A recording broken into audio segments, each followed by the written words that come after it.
हर हर महादेव, जय सिया राम, राधे राधे। मेरे एस्ट्रोलॉजी की क्लास में जो भी दर्शक जुड़े हुए हैं, आप सभी को बहुत बहुत साधुवाद, धन्यवाद। जीवन में आप सबके निरंतर खुशियां बनी रहें, ऐसी कामना करते हैं। आज मैं एक बिल्कुल नए टॉपिक के साथ उपस्थित हूँ।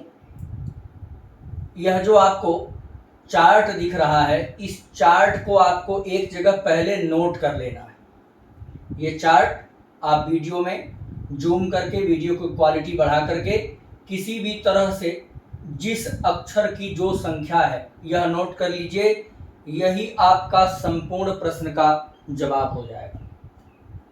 यह तालिका बड़े मेहनत से हमने प्राप्त किया है और इस तालिका को यदि आप लिख लेते हैं तो किसी भी प्रश्न का जवाब बड़े आसानी से आप दे लेंगे। तो ये चार्ट आपने लिख लिया। इसको कैसे समझना है? अ का जो मान है वो 12 है, आ का 21, ई की 11, बड़ी ई का 18, छोटा ऊ का 15, बड़ा ऊ का 22, ए का 17, ऐ का 32, ओ का 25, औ का 19, अंग का 25। इस तरह से प्रत्येक व्यंजन का और स्वर का हमने एक निर्धारित अंक लिखा हुआ है।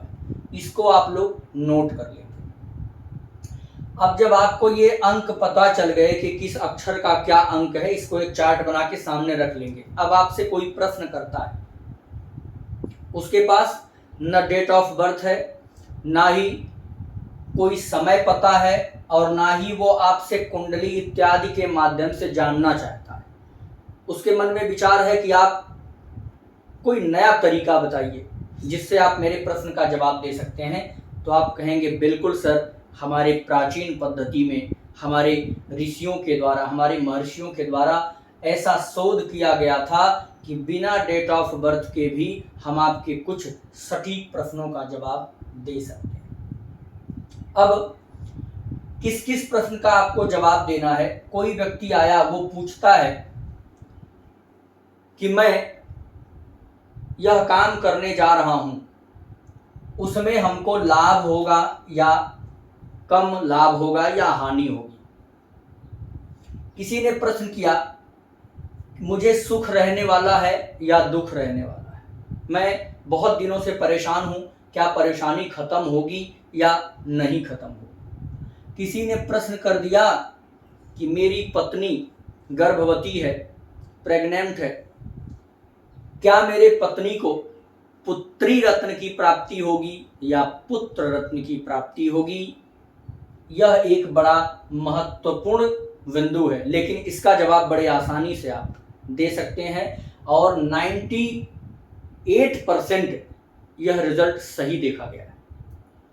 तो बिना किसी चेकअप के, बिना किसी गुणा गणित के बड़े आसानी से जवाब दे लेंगे। किसी ने प्रश्न किया कि हमारा दो लोगों के बीच मुकदमा चल रहा है, क्या हमारी उसमें विजय हो पाएगी या हमारा फला से झगड़ा हो गया है, क्या उसमें हमारा विजय होगा या हम हार जाएंगे।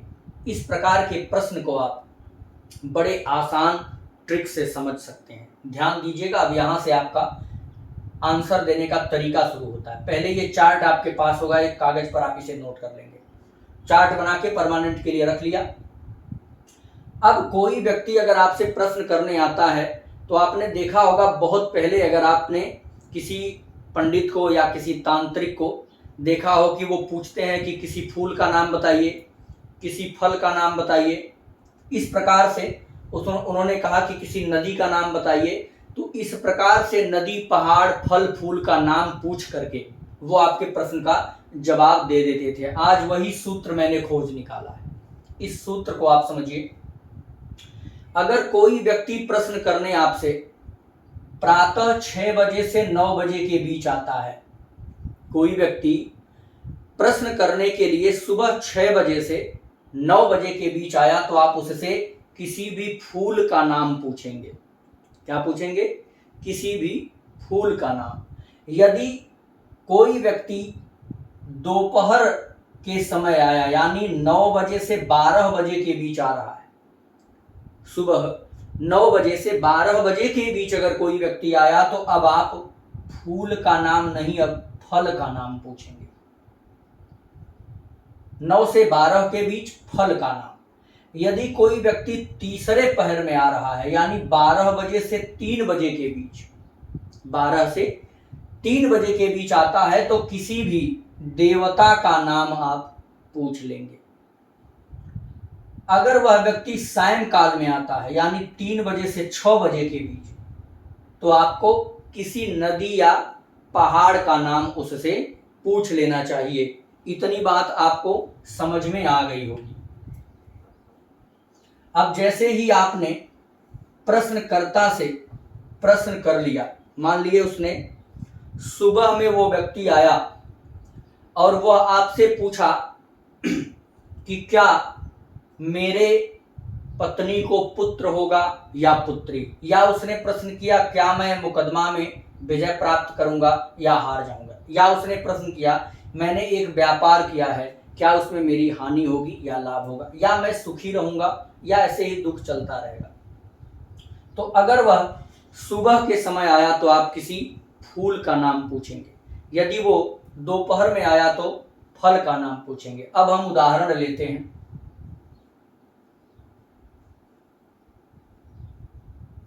मान लीजिए वह व्यक्ति दोपहर में आया और आपसे पूछता है कि क्या मेरे व्यापार में लाभ होगा या हानि ही होने वाली है। आपने पूछा कि अगर व्यापार के बारे में जानना है तो आप मुझे किसी एक फल का नाम बता दीजिए। उसने आपको बता दिया आम। क्या बताया? आम। अब आपको प्रश्न पिंडांक बनाना है। प्रश्न पिंडांक कैसे बनेगा? इस आम में 3 अक्षर हैं, आ की मात्रा म। तो फिलहाल हमने आ का भी मान लिख दिया है, तो 2 अक्षर आपको मिलेंगे। तो आ का जो मान है यहां से देखिए कितना है, 21। तो आ के नीचे 21 और म के लिए म के जो मान है वो क्या है, 86, 86। 86 और 21 को क्या करना है, जोड़ना है। तो 80 और 20 100, 6 1 7, 107 हो गया। 86 और 21 को जोड़ने पर 107 हमें प्राप्त हो गया। अब अगर उसका दुख या सुख से जुड़ा प्रश्न है तो पिंडांक में 38 जोड़ दें, तो इसमें प्लस क्या करेंगे, 38। तो 100 और 30 130, 8 7 15, 145। अब 145 जो आया पिंडांक में 38 जोड़ने के बाद उसमें 2 से भाग देना है। 2 से भाग करिए तो 7 2 सत्ते 14, कट गया, 5 उतरा, 2 बार और जाएगा, यानी 4। 2 दूना 4, तो 5 में से 4 गया, कितना बचा, 1 शेष फल बचा। अब इसमें लिखा है अगर किसी जातक के प्रश्न में 1 शेष हो तो जीवन में सुख रहेगा। आप समझ गए, 1 शेष अगर आया तो सुख। उसी तरह हम दूसरा उदाहरण ले लेते हैं। मान लीजिए किसी ने प्रश्न किया कि हमारे पत्नी को पुत्र रत्न की प्राप्ति होगी या पुत्री। तो अब यहां से देखिए क्या करना है। अब वो मान लीजिए शाम के समय वो आपसे मिलता है, तो आपको शाम के समय क्या प्रश्न पूछना है, किसी नदी या पहाड़ का नाम। अब आपने उससे पूछा, उसने आपको बता दिया हिमालय पर्वत का नाम।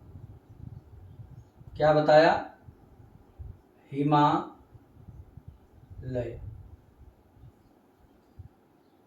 तो सबसे पहले आपको छोटी ई का मान लेना होगा। छोटी ई का मान है 18। ह का मान, ह देखिए 12 और आ का मान 21, ल का मान 13 और य का मान 16। यह प्रश्न पिंडांक बन गए। अब इनको आपको जोड़ना पड़ेगा, तो जोड़िए 12 और 18 30, 20 50 51, 50 10 60, 3 63, 1 64, 64 6 70, 10 80, 80 प्राप्त हुआ। थोड़ा बहुत मिस्टेक हो सकता है क्योंकि मैं बिना कैलकुलेटर इत्यादि के जोड़ रहा हूं। अगर मिस्टेक होता है तो उसको आप क्षमा करेंगे, यह बस जोड़ना है आपको, ये समझिए। 80 प्राप्त हुआ मुझे।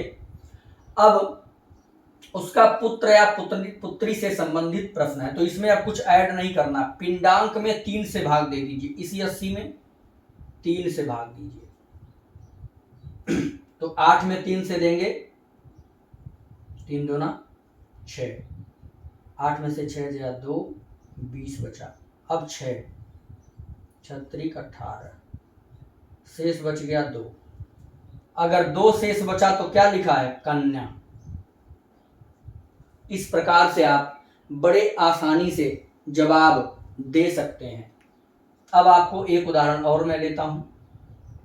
मान लीजिए कोई व्यक्ति आपसे दिन के तीसरे पहर में आ रहा है, 12 से 3 के बीच आया, तो आपको क्या पूछना है?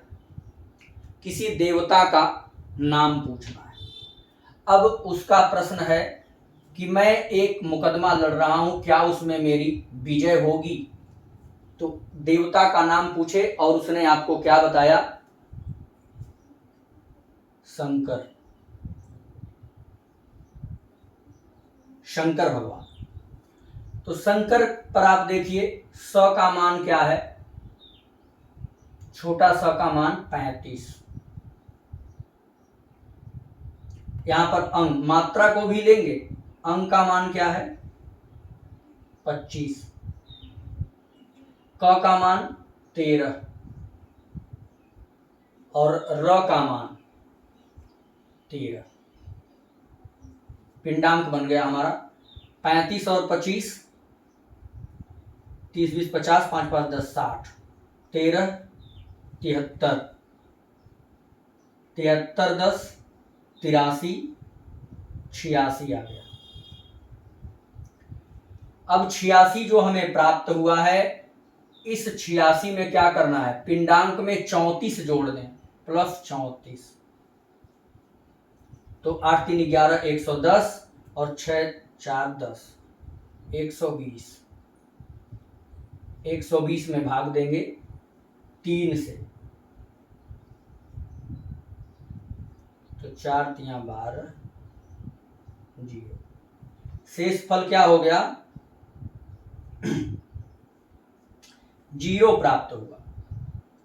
अब इसमें क्या लिखा है? अगर शेष 0 आ जाए तो पराजय समझनी चाहिए। यानी हम कह सकते हैं कि भैया आप जो मुकदमा लड़ रहे हैं उसमें आपकी विजय होने के चांसेस कम दिखाई दे रहे हैं। इस प्रकार से बड़ी आसानी से आप किसी भी प्रश्न का जवाब दे सकते हैं।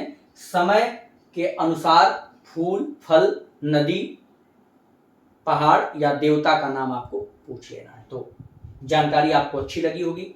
इस वीडियो को लोगों तक शेयर जरूर करें। आप कमेंट करके हमें जरूर बताएं कि आपको कैसी लगी। यदि आप ज्योतिष सीखना चाहते हैं, एस्ट्रोलॉजी में इंटरेस्टेड हैं, अपनी जन्म पत्रिका बनवाना चाहते हैं, कुंडली दिखवाना चाहते हैं, या आपका कोई प्रश्न है, तो आप हमारे वीडियो पर जुड़ करके दिए गए नंबर पर आप हमें व्हाट्सएप करके जानकारी ले सकते हैं, या मैं इस यूट्यूब चैनल पर लाइव भी आता हूं, तो आप हमारे लाइव सेशन में जुड़ करके हमसे प्रश्न कर सकते हैं। जय श्री राम।